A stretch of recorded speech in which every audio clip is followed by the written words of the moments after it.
Et si l'un des lieux les plus visités au monde cachait en réalité un bunker secret, construit pour une élite que personne n'a jamais vu, ce n'est pas un vieux temple, ni un site archéologique oublié, mais un aéroport moderne, immense, que des millions de voyageurs traversent chaque année, sans jamais se douter de ce qu'il y a sous leurs pieds.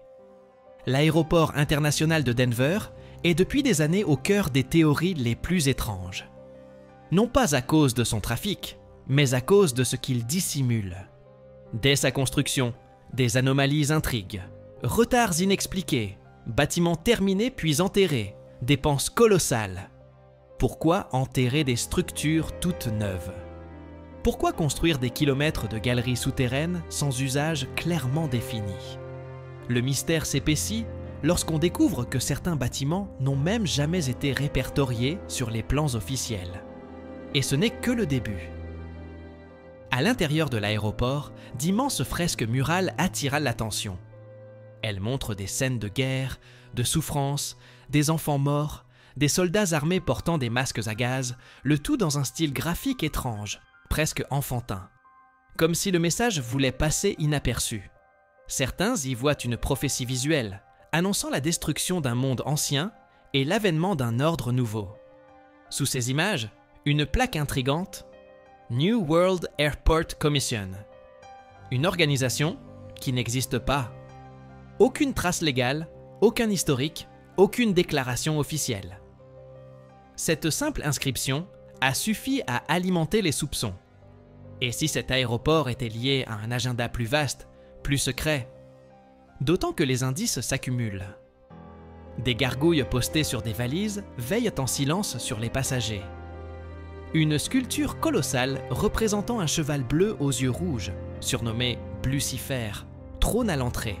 Un cheval dont la tête s'est détachée lors de la construction, tuant l'artiste lui-même. Hasard tragique ou symbole funeste? Ce que vous allez découvrir pourrait bien vous faire voir cet endroit sous un jour radicalement différent. Si vous aimez explorer ce genre de mystère, je vous invite à vous abonner à cette chaîne. Ensemble, nous tentons de comprendre ce que l'histoire ne raconte pas. Car parfois, ce n'est pas dans les ruines du passé que résident les secrets, mais dans les structures modernes que personne ne remet en question. D'après plusieurs témoignages d'employés anonymes, il existerait sous l'aéroport plusieurs niveaux non répertoriés, accessibles uniquement à certaines personnes via des ascenseurs spécifiques. Des couloirs immenses, des salles sans affectation, des systèmes de ventilation disproportionnés, comme si le lieu devait pouvoir accueillir beaucoup plus de monde qu'il ne le fait. Certains parlent même d'une ville souterraine, autonome, conçue pour résister à une catastrophe globale. Une sorte d'arche, cachée sous terre, en attente d'un effondrement planétaire. Trop fou pour être vrai, peut-être? Mais alors pourquoi autant de silence autour de ce projet? Pourquoi aucune explication claire sur les bâtiments enterrés, les surcoûts énormes et les modifications de dernière minute? Et pourquoi une telle concentration de symboles ésotériques dans un aéroport censé accueillir des familles, des enfants, des touristes? En regardant les plans vus du ciel, certains ont noté que les pistes formaient une croix étrange, proche d'une forme utilisée dans certains mouvements occultes. D'autres pointent à la proximité géographique de certains centres militaires et la facilité d'accès souterrain offerte par le relief local.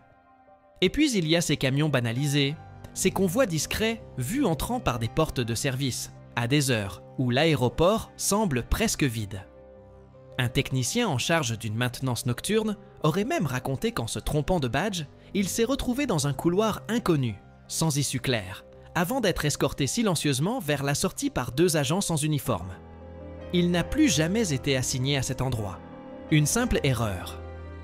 Ou une intrusion dans un niveau qu'il n'aurait jamais dû voir. Il est aussi troublant de constater que le site de Denver revient régulièrement dans les simulations de catastrophes à grande échelle. Des exercices virtuels d'évacuation, des hypothèses de pandémie, de guerre nucléaire ou de blackout global. Coïncidence ou préparation réelle? Si les autorités nient en bloc toute implication, elles ne proposent que peu d'explications concrètes aux nombreuses incohérences de ce chantier hors norme. Il est rare qu'un aéroport suscite autant d'intérêt pour ce qu'il pourrait cacher, plutôt que pour les vols qu'il propose. Mais peut-être est-ce là le cœur du problème. Et si Denver n'était qu'une façade? Une porte d'entrée vers un monde parallèle, invisible, réservé à ceux qui savent et qui prévoient. Certains estiment même que ce site pourrait être connecté à un réseau souterrain bien plus vaste, reliant d'autres bases stratégiques à travers les États-Unis. Un réseau qui ne figurerait sur aucun plan officiel. Et si tout cela était vrai? Si cet endroit était le reflet moderne des anciens lieux de refuge, des grottes sacrées ou des temples souterrains utilisés depuis toujours pour échapper au chaos de la surface? Une chose est sûre, plus on creuse, plus le mystère s'épaissit. Et vous, qu'en pensez-vous? Simple paranoïa collective ou dissimulation bien orchestrée? Le bunker de Denver est peut-être réel? Ou peut-être est-ce notre besoin de comprendre ce que l'on nous cache qui lui donne vie? Dans les deux cas, il reste une question à laquelle personne n'a encore répondu. Pourquoi tant de mystères autour d'un simple aéroport?